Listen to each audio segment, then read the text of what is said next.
हम लोग पढ़ रहे हैं। इसका पहला पाठ पढ़ चुके हैं, पुत्र प्रेम, जिसे लिखा था प्रेमचंद ने।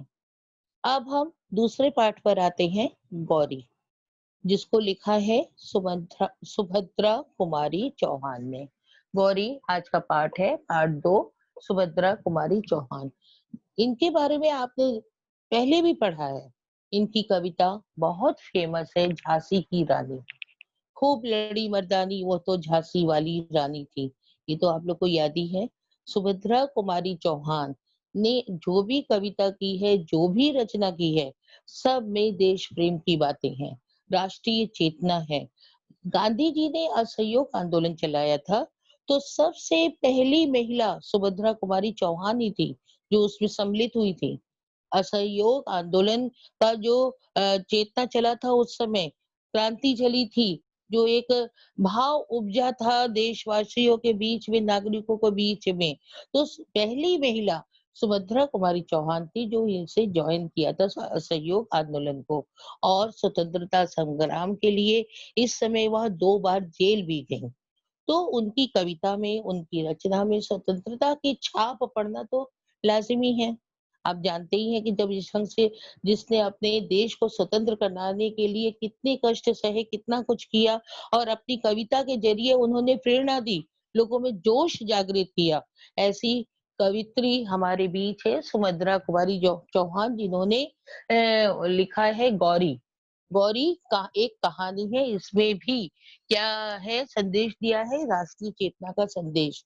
गौरी एक युवती की कहानी है, लड़की है, लज्जाशील है, हठी है, पर उसके अंदर भी देशभक्ति की भावना है। उस समय कोई ये नहीं था कि पुरुष ही केवल स्वतंत्रता के लिए लड़े। एक एक स्त्री, पुरुष, बच्चे अपने घर रहकर भी उसमें योगदान देते थे। तो एक इस तरह की कहानी है गौरी।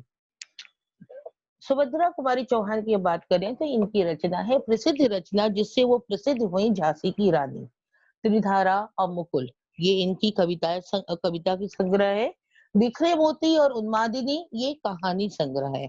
इसमें छोटे छोटे कई कहानियां हैं, जिनमें से जो है एक कहानी गौरी ली गई है, जिसे आज हम पढ़ने जा रहे हैं।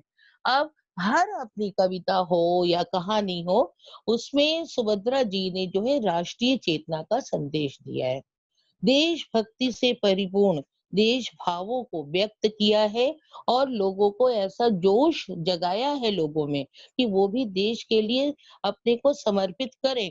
कोई जरूरी नहीं कि युद्ध में कूद पड़े, किसी न किसी रूप में उस अपना समर्पण भाव दिखाएं देश के प्रति। इनकी भाषा कैसी है, इन्होंने जो भी लिखा है एकदम सरल भाषा में, जो सबको समझ में आ जाए। खड़ी बोली है इनकी भाषा, सरल है, बोधगम्य भाषा। बोधगम्य का क्या मतलब है? जो हमको समझ में आ जाए, बोधगम्य, जो हमको समझ में आ जाए। तो इनकी भाषा क्या है? खड़ी बोली है, सरल है और बोधगम्य है। अब हम पाठ पर आते हैं, गौरी। पाठ की मुख्य पात्रा है, जो मुख्य पात्रा है उसका नाम है गौरी। छोटे उम्र की, कम उम्र की वह एक लड़की है, जिसके माता पिता विवाह के लिए उसके लिए वर तलाश रहे हैं। गौरी परेशान है कि माता पिता मेरे लिए इतना बेबस क्यों है, इतना विवश क्यों है, इतनी चिंता में क्यों रहते हैं। माता पिता को ये परेशानी है कि उनके पास यथेष्ट धन नहीं है, पर्याप्त धन नहीं है। अच्छा घर ढूंढेंगे तो पैसा की जरूरत होगी, तो इसलिए वो दुखी रहते हैं। रोज वो निकलते हैं वर के तलाश में। तो गौरी कहीं ना कहीं अपने को अपराधी महसूस करती है। तो यहाँ ये भी दिखाया गया, वो संवेदनशील है और भावुक भी है। वो सोचती है कि मैंने जन्म ही क्यों लिया, जिससे मेरे माता पिता इतना दुखी हैं। और एक चीज ये भी दिखाया गया है, गौरी अपने में जो आत्म मंथन करती है, वो भी अपने भावों में व्यक्त किया है, अपनी लेखनी में बताया है सुभद्रा कुमारी चौहान ने, कि गौरी सोच रही है, जब हम ठीक हैं, मेरे सारे विचार ठीक हैं, मैं अपने आप में हर हाल में सुखी हूँ, तो पिताजी हमें चाहे जिसके साथ बांध दें, शादी करें, विवाह करें या ना करें, मैं हमेशा सुखी रहूँगी। अगर मैं अंदर से ही दुखी हूँ, मेरे विचार, मेरे कार्य ही दुःख करने वाले हैं, तो मैं किसी भी हालत में पिताजी कितने अच्छा से अच्छा रिश्ता ढूँढ लें, मैं हमेशा दुखी रहूँगी। तो ये गौरी का चरित्र दिखाया गया है इस पाठ में। चरित्र के बारे में बता दें कि लज्जा में है, उसकी ये विवशता क्या है, ये कितनी संस्कारी है कि वो माता-पिता से बताना चाहती है कि आप मेरे लिए चिंता ना करें, मैं हर हाल में सुखी हूँ, लेकिन वो बता नहीं पाती है। पिता को परेशान देखती है, थके-हारे रोज़ लौटते हैं। एक वर को उन्होंने चुना है पैसा ना होने के कारण, वो 36 साल का है। कहाँ 16 साल की गौरी वो जो है 36 साल का है, उसके 2 बच्चे भी हैं। विधुर है, उसकी पत्नी मर चुकी है। आके जो है किस ढंग से दुखी होके अपनी पत्नी कुंती को वो बता रहे हैं। तो गौरी अपने को यहाँ अपराधी सोच रही है कि एक बेटी के लिए माता-पिता कितना दुखी हैं। तो लज्जाशील इस ये में क्या कहा जाएगा कि अपनी विवशता वो बता नहीं पा रही है, संस्कारी है। अपनी अंदर की बातें, अपने भावों को जो कहा जाता है कि माँ एक सहेली की तरह होती है, सखी की तरह होती है। लेकिन वो लज्जा, वो संस्कार है, जो बता नहीं पा रही है कि कहीं भी मुझे बाँध दो, मैं सुखी रहूँगी, तुम्हें कोई शिकायत का मौका नहीं दूँगी। पर गौरी जो है, उस लज्जा के कारण कुछ नहीं बोलती। दूसरा दिखा रहे हैं बहुत दुलार में पली है, हठी है, जिद कर लेती है। तो ये जिद दिखाया है कहानी के अंत में। उसने सीताराम को पसंद कर लिया था, उसके आदर्श रूप को पसंद कर लिया था। लेकिन वर के रूप में जब पिता ने उसको नायब तहसीलदार के यहाँ उसकी शादी लगवाई, तो गौरी ने उसको मना तो नहीं कर पाई, पर पसंद नहीं किया था नायब तहसीलदार को। फिर तीसरा है समझदार। वो निर्णय लेती है, तो निर्णय सही लेती है, हठी होने के कारण उस पर मोहर लगा देती है कि मैंने जो ये निर्णय किया है सही है। और वास्तव में आगे चलकर वो समाज भी मानता है उसकी बात को। सुभद्रा कुमारी चौहान ने अपनी लेखनी के द्वारा ये बताया है कि ऐसी घटना, प्रेरणा देने वाली घटना अगर लोग जानेंगे तो हमारे अंदर वो देशभक्ति की भावना ज़रूर उपजेगी। हम ऐसा अनुकरण भी कर सकते हैं। वात्सल्य में अब सीताराम जी जो उसके पति को चुना था, जो 36 साल का था, जिसके 2 बच्चे थे, अपने 2 बच्चे को लेकर आते हैं गौरी को देखने के लिए।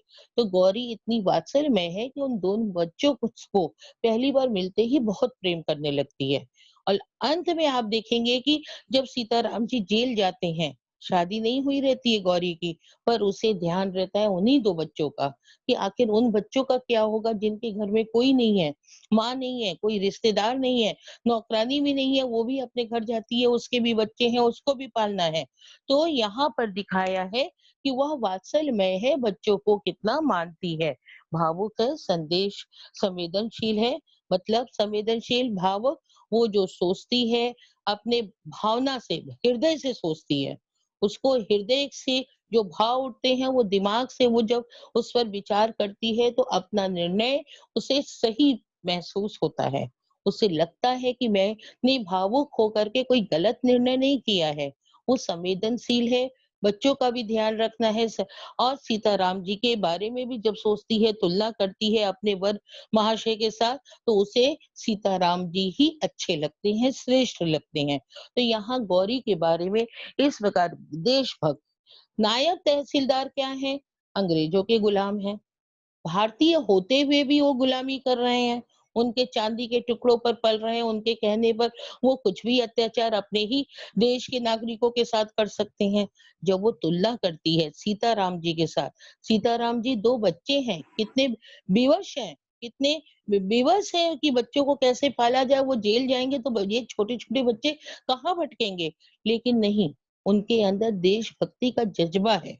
देश के लिए वो कुछ करने की ठाने हैं, तो उन्होंने अपने बच्चों की भी परवाह नहीं की। वो कदम जो बढ़ते कदम है देश की स्वतंत्रता के प्रति उन्होंने रोका नहीं। तो द्युति गौरी इस देशभक्ति को के आगे नतमस्तक होती है।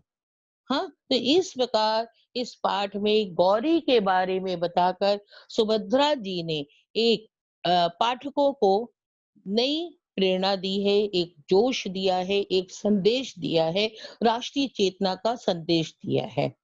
अब हम एक स्क्रीन शेयर करने जा रहे हैं, जो मैंने पढ़ाया। थोड़ा बहुत इसमें है, आप चाहें तो कॉपी में नोट भी कर लें अवश्य इसे कॉपी में नोट कर लें। कॉपी खोल लीजिए।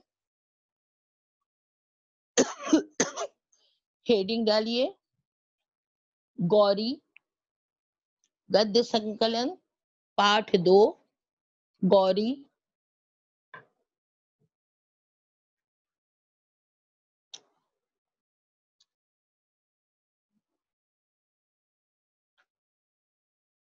गौरी का ये जो संदेश है आपके सामने, पाठ का पूरा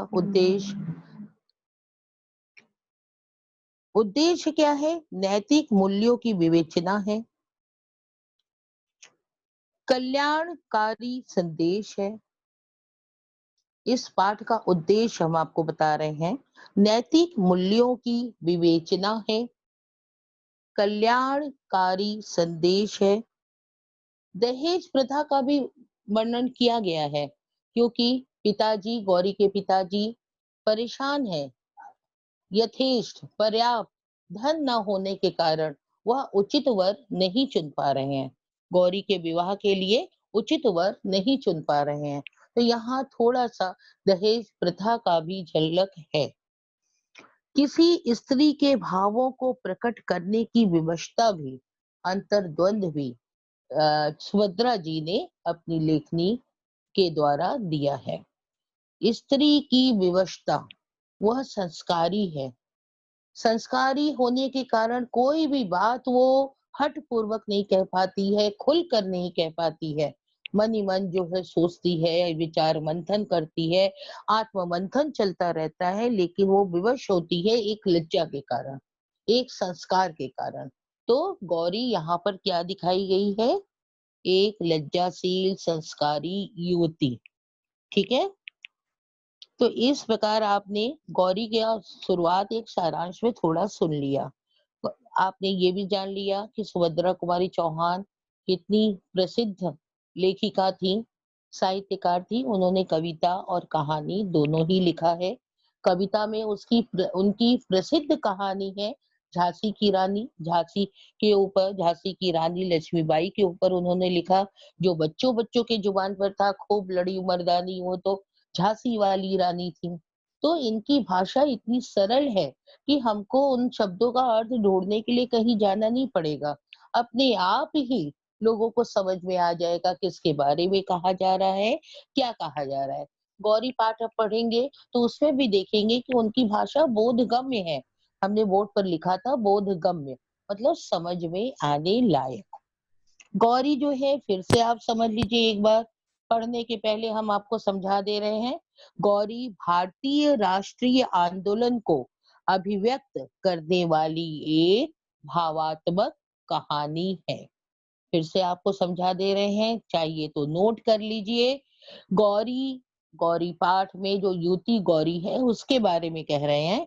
भारतीय राष्ट्रीय आंदोलन को, राष्ट्रीय आंदोलन जो उस समय चल रहा था स्वतंत्रता के लिए, असहयोग आंदोलन आदि चल रहा था, तो राष्ट्रीय आंदोलन को अभिव्यक्त करने वाली, प्रस्तुत करने वाली, समझाने वाली एक भावात्मक कहानी है। मतलब ऐसी कहानी है जो हृदय को छू जाए, हृदय को स्पर्श कर जाए। ये कहानी ऐसी है कि जब आप पढ़ेंगे तो आप आगे सोचते जाएंगे कि आगे क्या हो रहा है, एक जिज्ञासा उत्पन्न होगी। एक युवती के माध्यम से, जो सुभद्रा कुमारी चौहान जी हैं, वह एक युवती, एक लड़की के माध्यम से आदर्श भारतीय स्त्री के गौरवशाली विशेषताओं का वर्णन कर रही हैं, उल्लेख कर रही हैं। कैसा होता है एक स्त्री का आदर्शमय रूप, एक स्त्री को कैसा होना चाहिए, ऐसा वर्णन कौन कर रहा है? लेखिका सुभद्रा कुमारी चौहान। ये भी आपको मैंने बता दिया कि सुभद्रा कुमारी चौहान पहली वो महिला थी जिन्होंने गांधी जी के द्वारा चलाए गए असहयोग आंदोलन में भाग लिया था, और जिसके कारण वो 2-3 बार जेल भी गईं। तो ऐसी स्वतंत्रता संग्राम में भाग लेने वाली, अपने देश को समर्पित ऐसी महिला, ऐसी लेखिका जिन्होंने अपनी कलम के द्वारा भी लोगों को संदेश दिया, लोगों में देशभक्ति की भावना उत्पन्न की, ऐसी लेखिका को नतमस्तक होते हुए हम आगे बढ़ाने जा रहे हैं गौरी पाठ।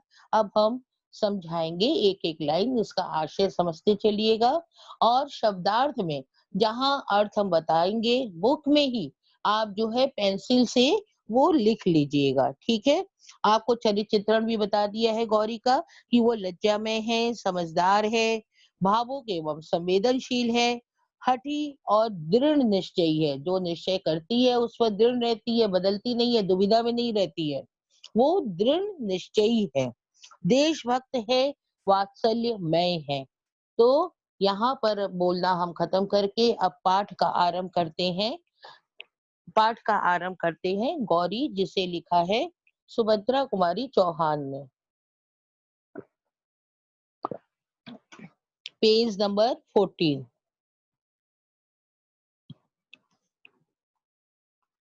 गौरी। शाम की गोधूली बेला होती है जब दोपहर, मतलब दोपहर नहीं, दोपहर नहीं, दोपहर मतलब दोपहर का समय और शाम का समय आपस में मिलते हैं। दोपहर खत्म होने वाला रहता है, तो इसको कहते हैं गोधूली बेला। कुली के सिर पर सामान रखवाए जब बाबू राधा कृष्ण अपने घर आए। ये राधा कृष्ण घर के मुखिया हैं, गौरी के पिता हैं, अंडरलाइन कर लीजिए, गौरी के पिता का नाम है राधा कृष्ण। तब उनके भारी भारी पैरों की चाल और चेहरे के भाव से ही कुंती ने जान लिया कि काम वहां भी नहीं बना। बाबूजी गए थे, बाबू राधा कृष्ण वो गए थे गौरी के लिए वर देखने। थके आ रहे आए हैं, अगर काम बन जाए तो लोग खुशी खुशी आते हैं, चेहरे पर जो है चिंता के भाव नहीं रहते हैं। यहाँ कुंती जो उनकी पत्नी है, गौरी की माँ है, याद रखिएगा, कुंती गौरी की माँ है, राधा कृष्ण जी की पत्नी है। तो उसने जब ऐसा चेहरा देखा तो समझ गई कि जहां वो काम के लिए वर तलाशने गए थे वो काम नहीं बना। कुली के सिर से बिस्तर उतरवाकर बाबू राधा कृष्ण ने उसे कुछ पैसे दिए। कुली सलाम करके चला गया और वे पास पड़ी एक आराम कुर्सी पर, जिसके स्प्रिंग खुलकर कुछ ढीले होने के कारण इधर उधर फैल गए थे, गिर से पड़े। बाहर ही वो आराम चेयर रखा हुआ था, आराम कुर्सी रखी हुई थी बाहर ही, घर के अंदर अभी नहीं आए हैं।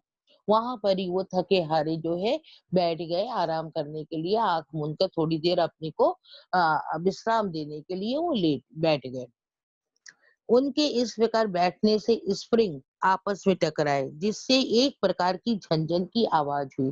देखो ये क्यों वर्णन किया है, ये बता रहे हैं कि घर की परिस्थिति कैसी है, ठीक है। स्प्रिंग टूटा हुआ है, झंझन की आवाज आई, तो ये बता रहे हैं कि घर के हालात, परिस्थिति कैसी है। उनके इस प्रकार बैठने से स्प्रिंग आपस में टकराए, जिससे एक प्रकार की झंझन की आवाज हुई। पास ही बैठे कुत्ते ने कान उठाकर इधर उधर देखा, फिर भौं भौं करके भौंक उठा। भाई आवाज आई तो तुरंत वो उस भौंकने लगा। इसी समय उनकी पत्नी कुंती ने कमरे में प्रवेश किया। अब जो है कुंती उस समय आई। काम की सफलता या असफलता के बारे में कुछ भी न पूछकर कुंती ने नम्र स्वर में कहा, चलो हाथ मुंह धो लो, चाय तैयार है। देखो ये यहाँ पर स्त्री का चरित्र भी दिखा रहे हैं। ये नहीं कि कोई काम से आया है, थका हारा आया है, तो उसको पहले ही प्रश्न पर प्रश्न दाग दिए और पूछने लगे, परेशान करने लगे। ये काम कुंती ने नहीं किया। उसने पहले नम्र स्वर में कहा कि हाथ मुंह धो लो, थोड़ा आराम कर लो, थके हुए हो, बाहर से आए हो, चिंता में घुल रहे हो, चलो हाथ मुंह धो लो, चाय तैयार है। ठीक है, समझ में आया स्त्री के चरित्र की एक विशेषता। जो संस्कारी आदर्श युवती होती है, पहले जैसे होते थे उस तरह की जो है चरित्र के बारे में कलमबद्ध किया है, अपनी लेखनी चलाई है सुभद्रा कुमारी चौहान ने। चाय, राधा कृष्ण जी चौक से पड़े। चाय के लिए तो मैंने नहीं कहा था। नहीं कहा था तो क्या हुआ, पी लो चलकर, कुंती ने आग्रह पूर्वक कहा। कि अगर नहीं भी कहा तो मुझे तो समझ में आ रहा है कि आपको इस समय क्या जरूरत है। अच्छा चलो, कहते हुए राधा कृष्ण जी पत्नी के पीछे पीछे चले गए। गौरी अपराधीन की भांति माता पिता दोनों की दृष्टि से बचती हुई पिता के लिए चाय तैयार कर रही थी। यहाँ अंडरलाइन कर लीजिए, गौरी अपराधीन की भांति। गौरी को अपने अपने अपने को क्या समझ रही थी अपराधी ने, क्यों? क्योंकि मैं उनकी बेटी हूँ और उस बेटी के लिए माँ-बाप दोनों चिंतित हैं, दोनों परेशान हैं, ऐसा क्या अपराध किया? हाँ, आज वो बढ़ रही है, बड़ी हो रही है, तो पिता को उसके विवाह की चिंता है और इतनी चिंता है, उनका काम नहीं पूरा हो रहा है, तो वो उसमें घुल रहे हैं। या उसे महसूस हुआ कि मैं एक अपराधी हूँ। हाँ? ये समझ लेना अर्थ आशय। उसे ऐसा लग रहा था कि पिता की सारी कठिनाइयों की जड़ वही है। मतलब पिता के पास जो मुसीबतें, परेशानी आ रही है, जो कठिनाई आ रही है, उसकी जड़, उसका मेन कारण क्या है? गौरी, उनकी अपनी बेटी।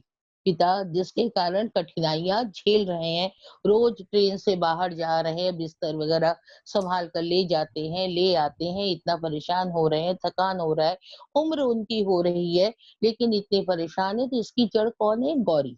अपनी बेटी के लिए वो परेशान हो रहे हैं।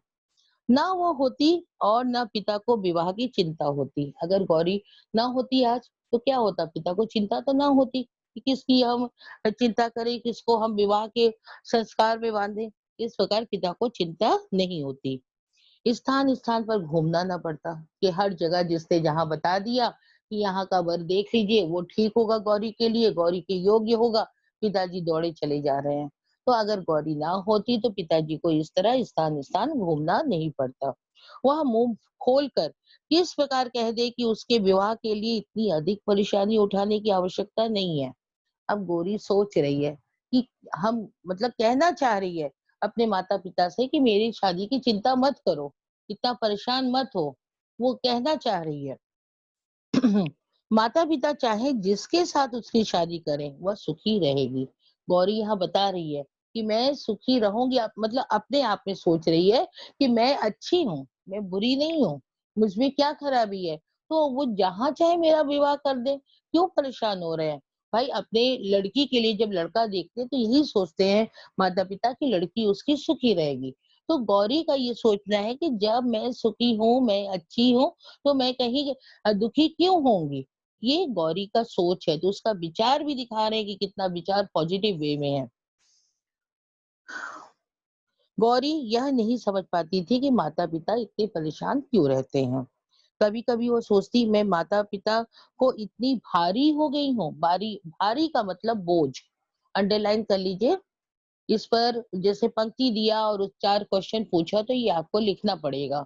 मैं माता-पिता को इतनी भारी हो गई हूँ, मतलब उस माता-पिता जिन्होंने हमें जन्म दिया आज मुझे वो बोझ समझने लगे हैं। रात-दिन सिवा मेरे विवाह के उन्हें और कुछ सोचता ही नहीं है। गौरी सोच रही कि जब देखो तब मेरा विवाह, मेरी शादी, वर देखना, यहाँ जाना, वहाँ जाना, यही सब गौरी सोच रही है कि इसके सिवा जो है माता-पिता को और कुछ सूझ ही नहीं रहा है। वो कुछ और सोच ही नहीं पा रहे हैं। आत्मग्लानि और क्षोभ से अंडरलाइन कर लीजिए, आत्मग्लानि और क्षोभ से, क्षोभ मतलब दुखी, आत्मग्लानि पछतावा। गौरी का रोम-रोम व्यथित हो उठा। ये जो रोआ होता है शरीर पर, मतलब उसका रोआ-रोआ जो है बेचैन हो गया, परेशान हो गया, दुखी हो गया।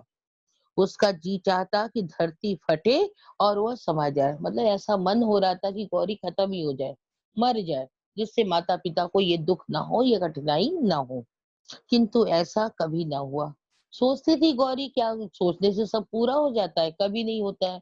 माता-पिता दुखी हैं उसके लिए और गौरी दुखी है अपने माता-पिता के लिए। गौरी, वह गौरी जो पूनों की चाँद की तरह बढ़ना भर जानती है। पूनो मतलब पूर्णिमा। पूर्णिमा का अशुद्ध रूप है पूनो।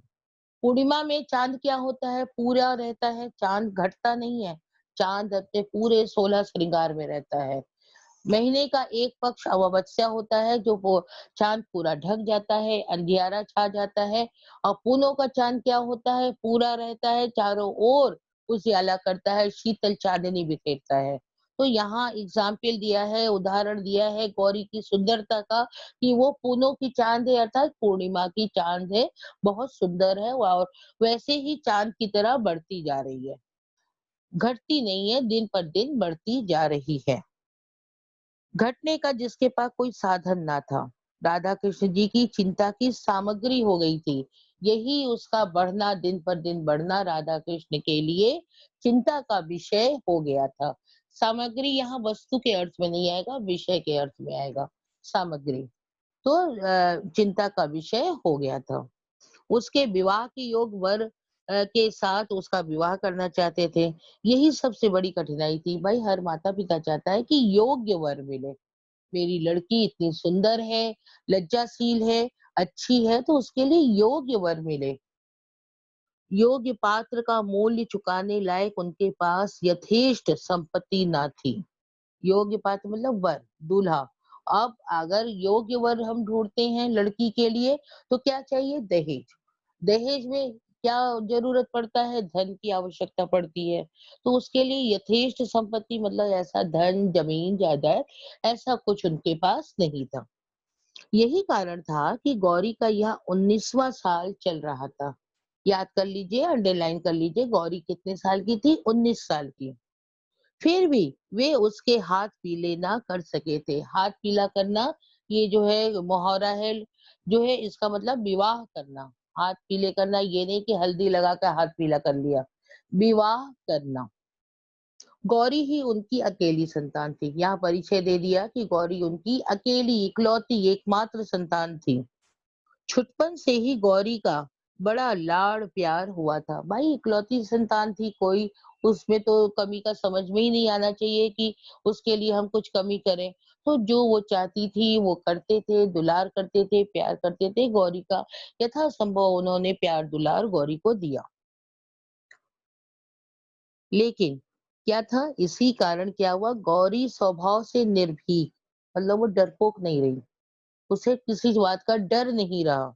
दृढ़ निश्चयी, जो सोचती थी वो करना है, वो जो निर्णय लेती थी उसे करना है। और हठीला स्वभाव था। हठ मतलब एक जिद करना। जब दुलार इतना मिला तो गौरी में एक जिद्दी स्वभाव भी आ गया कि मुझे ये करना है, ये निर्णय लिया है तो मेरा हठ है, इसे पूरा करना है। तो ऐसा स्वभाव गौरी का हो गया। अंडरलाइन कर लीजिए, निर्भीक, दृढ़ निश्चयी और हठीला, ऐसा स्वभाव था गौरी का। वह एक बार जिस बात को सोच समझ कर कह दे फिर उस बात से कोई हटा नहीं सकता था, चाहे माता हो या पिता। अगर उसने सोच लिया है, निश्चय कर लिया है तो उस बात से उसे कोई डिगा नहीं सकता था। पिता की परेशानियों को देखते हुए अनेक बार उसके जी में आया पिता से साफ साफ पूछे, आखिर वे उसके विवाह के लिए इतना चिंतित क्यों हैं। मन में आया कि कई बार कि पूछें कि क्यों परेशान हो रहे हैं। वह स्वयं तो विवाह को इतना आवश्यक नहीं समझती। बता रही है कि मैं समझती नहीं हूँ कि विवाह ज़रूरी है। क्या लड़की के लिए विवाह होना ज़रूरी है? ऐसा गौरी सोच रही है कि मैं पूछूँ। और अगर पिता विवाह को इतना अधिक महत्व देते हैं तो फिर पात्र और कुपात्र क्या? पात्र और कुपात्र मतलब अच्छा वर, उसके योग्य कोई लड़का, कुपात्र मतलब जो अयोग्य हो वर, जो उसके लायक ना हो। तो कुपात्र का मतलब जो उसके लायक ना हो, पात्र मतलब जो अच्छा हो, सुयोग वर हो। विवाह करना है कर दे किसी के साथ, मतलब पिता को अगर चिंता है विवाह करना है तो किसी के भी साथ कर दे। वह हर हालत में सुखी और संतुष्ट रहेगी। उसे क्या रहेगा? संतोष रहेगा। क्योंकि गौरी अच्छी है, उसकी विचार अच्छे हैं, उसके कर्म अच्छे हैं, तो वो दुखी क्यों रहेगी? उनकी यह परेशानी, इतनी चिंता अब उससे सही नहीं जाती। गौरी जो है मन ही मन सोच रही है, परेशान हो रही है कि माता-पिता इतना परेशान है, अब असह्य हो रहा है। अब सहा नहीं जा रहा है कि वो इतने परेशान हो रहे हैं। किंतु संकोच और लज्जा जबान पर ताला सा डाल देता। हजार बार निश्चय करके भी वो पिता से यह बात ना कर सकी। हजार बार मतलब उसने मन ही मन कई बार निश्चय किया कि चलूं आज पिताजी से बोलूं, आज अपना प्रश्न पूछूं, माँ से कहूं अपनी ये बातें। लेकिन वो सोच कर भी, वो संस्कारी युवती इतनी संस्कारी थी, आदर्शमयी थी कि वो पूछ नहीं सकी। उसे शर्म आया। उसे लगा कि माँ बाप कहे क्या कहेंगे कि एक छोटी-सी लड़की हमारे आगे ऐसा पूछ रही है, ठीक है? तो यहाँ संस्कार दिखा रहे हैं, गौरी का लज्जाशील होना दिखा रहे हैं। पिता को आते देख गौरी चुपके से दूसरे कमरे में चली गई। पिताजी हाथ मुंह धो करके आए तो गौरी उनके सामने से हट गई। राधा कृष्ण जी जैसे बेमन से हाथ मुंह धोया और पास ही रखी हुई एक कुर्सी पर बैठ गए। कमरे में आकर राधा कृष्ण जी बैठ गए। वहीं एक मेज पर कुंती ने चाय और कुछ नमकीन पूड़ियां पति के सामने रखी। पूड़ियां जैसे नमक आदि डाल के, अजवाइन वगैरह डाल के बनती है नमकीन पूड़ी, ऐसा बनाया था। वो जो है पति के सामने उन्होंने रखा। किसने? कुंती ने। नाम याद रखिएगा। पूरियों की तरफ राधा कृष्ण जी ने देखा भी नहीं। अब उनकी अनिच्छा थी, इच्छा थी ही नहीं कुछ खाने की। चाय का प्याला उठाकर पीने लगे। सिर्फ उन्होंने चाय को हाथ लगाया और उसे घूट-घूट कर पीने लगे। ऐसी कन्या को जन्म देकर जिसके लिए वर ही न मिलता हो, कुंती स्वयं ही जैसे अपराधीन हो रही थी। यहाँ माँ की भी मन की दशा दिखा रही है लेखिका, कहानीकार, कि माँ की भी क्या दशा है। वो खुद सोच रही है कि मैंने ऐसी लड़की को जन्म दिया जिसके लिए मेरा पति दुखी हो रहा है। कुंती ने डरते-डरते पूछा, "जहाँ गए थे, क्या वहाँ भी कुछ ठीक नहीं हुआ?" मतलब पूछा कि क्या रोज तुम जा रहे हो, काम नहीं बन रहा है, क्या यहाँ भी काम नहीं बना? अब राधा कृष्ण जी उत्तर दे रहे हैं, "नहीं, ये बात नहीं है।" मतलब काम बना, पर वो अपनी दुःख बता रहे हैं, आगे बताने जा रहे हैं कि कैसे बना ये काम। कुंती ने उत्सुकता से पूछा, "फिर क्या बात है? लड़के को देखा?" जब कह रहे हैं कि ऐसी बात नहीं है, तब तो कुंती में थोड़ी उत्सुकता हुई कि अरे! मतलब देखा है वर को। हाँ, देखा, अच्छी तरह देखा हूँ। कहकर राधा कृष्ण जी फिर चाय पीने लगे। कुंती की समझ में यह पहेली ना आई। मतलब लड़का देखा है, पसंद करके आए हैं, फिर भी ये इतने दुखी हैं, ये समझ नहीं पाई। ये पहेली की तरह राधा कृष्ण जी बुझा रहे हैं। उसने कहा, "ज़रा समझा कर कहो, तुम्हारी बात तो मेरी समझ में नहीं आती है। तुम कैसे मतलब ये पहेली जैसी बात कर रहे हो? देखा भी, समझ में आया भी, लेकिन क्या है? क्या किस बात से जो है तुम्हें चिंता है?" राधा कृष्ण ने अब बताया, "समझा कर कहता हूँ, सुनो, वह लड़का लड़का नहीं आदमी है। तुम्हारी गौरी के साथ मामूली चपरासी सा दिखेगा, बोलो करोगी विवाह?" मतलब उसकी सादगी थी, ऐसी सादगी थी जिसको देख के आए थे कि देखने में एक चपरासी सा लगता था। तो वही राधा कृष्ण जी कह रहे हैं कि मेरी लड़की पूनों की चाँद जहाँ उसके साथ अगर उसे खड़ा कर दे, तो वो जोड़ा जो है मिलता हुआ नहीं दिखेगा। वो अच्छा जोड़ा नहीं दिखेगा। कुंती, विवाह की बात तो पीछे होगी। क्या रूप रंग बहुत खराब है? तुमने कपड़ा देख लिया, चपरासी दिख रहा है। ये रूप रंग में कैसा है? देखने में कैसा है? फोटो में तो ऐसा नहीं जान पड़ता। इन लोगों ने फोटो देखा था तभी राधा कृष्ण जी उस लड़के से मिलने गए थे, देखने गए थे। तो कहे फोटो में तो ऐसा नहीं दिख रहा था, रूप रंग तो ऐसा नहीं है। राधा कृष्ण, रूप रंग नहीं, रहन-सहन बहुत खराब है। मतलब लड़का देखने में अच्छा है, रूप रंग का खराब नहीं है, लेकिन जो उसका रहन-सहन है, वो खराब है, वो पसंद नहीं आया राधा कृष्ण जी को। इतनी सिधाई भी तो अच्छी नहीं होती, अंडरलाइन कर लीजिए। इतनी सिधाई भी तो अच्छी नहीं होती कि जिसके पीछे आदमी आदमी न दिखे। यहाँ आदमी का मतलब है सब। इतना सीधा आदमी है कि कपड़े मैले-कुचेले हैं, मुड़े-तुड़े हैं, प्रेस नहीं कर रहा है, धुल नहीं रहा है, बस वही पहन के चल दिया, बस काम निकलना चाहिए, काम निकाल रहा है। तो इतना सीधापन, इतना सादगीपन भी अच्छा नहीं होता। थोड़ा आदमी को अपने ऊपर भी ध्यान देना चाहिए, टिप-टॉप से रहना चाहिए और फिर उम्र में भी अधिक हैं। अंडरलाइन कीजिए 35-36 साल, याद कर लीजिए। वो वर जिसको देखने गए थे उसकी उम्र थी 35-36 और यहाँ पर इसको गौरी को बताया है 19 साल की। साथ ही 2 बच्चे हैं। अब खराबी क्या है? 2 छोटे-छोटे उनके बच्चे हैं।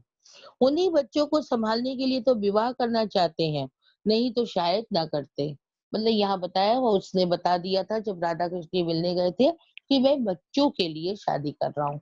मुझे पत्नी की ज़रूरत नहीं है, अपने बच्चों का ख़्याल है इसलिए मैं शादी करना चाहता हूँ कि बच्चों को माँ मिल जाए। उन्हीं बच्चों को सँभालने के लिए। उनकी दूसरी शादी है, मतलब पहली पत्नी मर गई है, ये दूसरी शादी है। उनकी उमंगे, उनका उत्साह सब ठंडा पड़ गया है। जब शुरू-शुरू में शादी होती है तो लोग घूमने जाते हैं, हँसना-बोलना, चंचलता, उतना गंभीरपन नहीं रहता है। तो यहाँ कह रहे हैं राधा कृष्ण जी समझ रहे हैं कि शादी कर चुके हैं, उनका 2 बच्चे हैं उनके, तो वो उत्साह जो पहली-पहली शादी में होता है, जो खुशी होती है, मन में अनेक तरह की कल्पनाएँ होती हैं, ऐसी कल्पना, सपने आदि उस वर में नहीं है। वे अपने बच्चों के लिए एक धाय चाहते हैं। धाय मतलब आया, एक नौकरानी, एक तरह से वो शादी करके पत्नी नहीं लाना चाहते। वो चाहते हैं बच्चों की एक धाय हो जो बच्चों की देखभाल करे, उनका ख्याल रखे, ये ऐसा चाहते हैं हम। पर मेरी लड़की तो दूसरी शादी नहीं है, मतलब लड़की की तो हम पहली शादी कर रहे हैं और ये तो साफ-साफ कहते हैं कि बच्चों के लिए विवाह करना चाहता हूँ। साफ-साफ उस लड़के ने, उस वर ने बता दिया है कि मैं जो विवाह कर रहा हूँ, ये मत सोचिए कि अपने लिए कर रहा हूँ। मैं बच्चों के लिए कर रहा हूँ। बच्चों का ख्याल रखना है उस लड़की को मेरे घर आकर। कुंती, जिन्हें दूसरी शादी करनी होती है, वे सब बच्चों के ही बहाने तो शादी करते हैं। यहाँ कुंती ने बताया कि लोगों की ये विचार होते हैं कि हँसी ना हो मेरी, कि अरे पत्नी मर गई और दूसरी शादी कर रहा है। तो लोग ऐसे ही बहाने करते हैं कि मेरी इच्छा नहीं है, मैं बच्चों के लिए कर रहा हूँ। ये कुंती ने कहा। नहीं तो क्या यह कहें कि वो अपने लिए करते हैं? वो क्या समाज को, अड़ोस-पड़ोस को, रिश्तेदार को ये बताएँ कि अपने लिए शादी करना चाहते हैं? तो यहाँ पर उन्होंने ये बहाना किया होगा। राधा कृष्ण, अरे नहीं, नहीं, वो आदमी कपटी नहीं है। यहाँ राधा कृष्ण उससे प्रभावित भी हुए हैं, उस आदमी से। कह रहे हैं कि कपटी नहीं है, मतलब छली नहीं है, झूठ बोलने वाला नहीं है। उनके भीतर कुछ और, बाहर कुछ हो ही नहीं सकता है। मतलब वो आदमी इतना सीधा है कि अंदर कुछ हो और बाहर कुछ बोले, ऐसा हो नहीं सकता है। वो आदमी बहुत सीधा है। हृदय तो उनका दर्पण किस तरह साफ है। देखो कितना स्वाभाविक विशेषताएँ बताई है। सीताराम उस लड़के का नाम है, उनकी स्वाभाविक विशेषता बताई है कि मन उनका दर्पण की तरह स्वच्छ है, मतलब जैसा दिखता है वैसा ही दिखाएगा। जैसे शीशे के सामने तुम खड़े हो जाओ, तो जो तुम्हारा चेहरा है उसको अपने से रंग पोत के दूसरा नहीं बना देगा। जो जैसा सामने है वैसे ही दिखाएगा शीशा। तो वही एग्ज़ाम्पल दिया है। कि सीताराम जी क्या हैं? दर्पण की तरह हैं, एक शीशे की भांति हैं। पर उनका खादी का कुर्ता, गांधी टोपी, फटे-फटे चप्पल देखकर जी हिचकता है। एक होता है ना कि किसी को देखो तो देखते ही जो प्रभाव पड़ता है वो राधा कृष्ण जी करते हैं कि देखते ही मेरे ऊपर अच्छा प्रभाव नहीं पड़ा। गांधी की टोपी लगाए हैं, खादी का कुर्ता पहने और चप्पल भी उनका फटा हुआ है, वही पहने वो बाहर जाना, घर आना सब कर रहे हैं। तो इससे जो है जी हिचक रहा है कि क्या ऐसा मेरा दामाद होना चाहिए? ऐसा क्या गौरी के लायक ऐसा पति होना चाहिए? पर किसी के घर दूल्हा बनकर जाने लायक नहीं है, मतलब वो दूल्हा के लायक नहीं है वो आदमी। इसके अलावा ₹30 कुल उनकी तनख्वाह है। अब देखो सीताराम का यहाँ परिचय थोड़ा अंडरलाइन कर लीजिएगा। अगर क्वेश्चन में आए, पंक्ति पर आधारित प्रश्न में आ सकता है कि सीता राम जी का परिचय दीजिए, तो आप ये बता सकते हैं कि 35-36 साल के हैं, खादी का कुर्ता पहनते हैं, गांधी टोपी मतलब पहनावा, चरित्र वगैरह सब कुछ उनकी स्वभाव क्या है, चरित्र चित्रण में स्वभाव बताया जाता है ज़्यादातर। हाँ? तो उनका स्वभाव क्या है? सादगी से ओत-प्रोत। वो सीधे बहुत हैं। उनको दिखावा पसंद नहीं है, आडंबर रहित है। तो कांग्रेस दफ्तर में उनका क्या है, तनख्वाह कितनी है? ₹30। कांग्रेस दफ्तर में सेक्रेटरी का काम करते हैं, अंडरलाइन कर लीजिए, इनका परिचय है। 3 बार जेल जा चुके हैं, अब किस लिए? गुंडागर्दी में नहीं। ये जेल गए हैं स्वतंत्रता संग्राम के आंदोलन में, इन्होंने भागीदारी की है, इसलिए जेल गए हैं। किसी दिन चले जाएँ कुछ ठिकाना नहीं। किस दिन मतलब किसी भी समय वो जेल जा सकते हैं, उनका ठिकाना नहीं और ऐसी जगह मैं चाहूँगा, क्या तुम चाहोगी कि गौरी का विवाह ऐसे के साथ हो? कुंती, आदमी तो बुरा नहीं जान पड़ता। जब सुना सीताराम जी के बारे में तो कुंती ने कहा कि आदमी बुरा नहीं है, सीधा है, अच्छा है। राधा कृष्ण, बुरा आदमी तो मैं भी नहीं कहता उसे, पर वो गौरी का पति होने लायक नहीं है, सच बात ये है। मतलब एक मन से एक पिता सोच रहा है। ये पिता की भावना है, पिता की सोच है कि मेरी लड़की जो फूलों की चाँद की तरह बढ़ती जा रही है, क्या इस लायक 35-36 साल के आदमी को उसके साथ हम खड़ा कर दें, जिसके 2 बच्चे हों, जिसकी शादी हो चुकी है, पत्नी मर चुकी है, दूसरा विवाह हो रहा है। ऐसे को हम गौरी के साथ खड़ा करें तो क्या अच्छा लगेगा? मेरा मन तो नहीं मानता कि मैं उसकी शादी गौरी के साथ करूँ। कुंती, फिर तुमने क्या कह दिया? राधा कृष्ण, क्या कह देता? उन्हें बुला आया हूँ। एक शर्म भी लगी, जिसके घर गए, उनसे बातचीत किया, तो उनको अपने घर बुलाए।